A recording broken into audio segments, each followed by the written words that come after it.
बाजार रहुआ जाए। ये जी बहुत गर्मी हो गया, एसी नहीं तो कूलर ही ला दीजिए, टेबल फैन ही ला दीजिए, हाथ पंखा ही ला दीजिए। खाना मांगिएगा हम भी करेंगे है।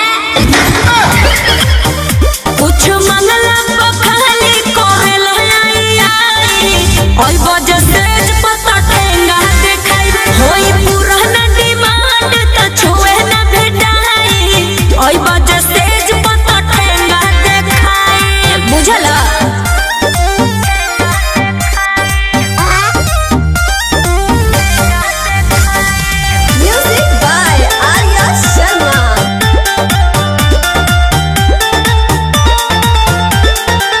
देखी ना दुख सैया बढ़ल दुगुना काहे रउआ बतिया करेला न सोना। जी देखी ना दुख सैया बढ़ल दुगुना काहे रउआ बतिया करेला न सोना। पूछो लगा दिए सैया उपाय। ये जी बहुत गर्मी हो गया, एसी नहीं तो कूलर ही ला दीजिए, टेबल फैन ही ला दीजिए, हाथ पंखा ही ला दीजिए। खाना मांगिएगा हम भी करेंगे है। कुछ मंगला पखाली कोरेला आई ओई वजह से पता ठेंगा देखाई होई पुराना डिमांड त छुए न भेटाई ओई वजह से पता ठेंगा देखाई।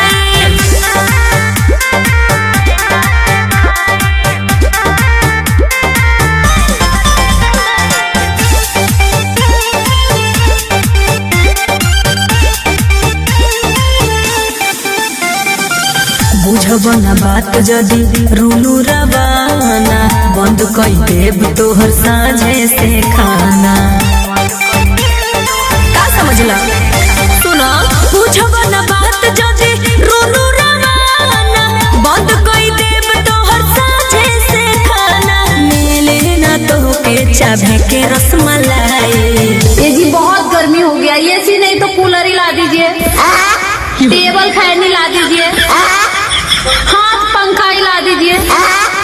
खाना मांगिएगा हम भी करेंगे है।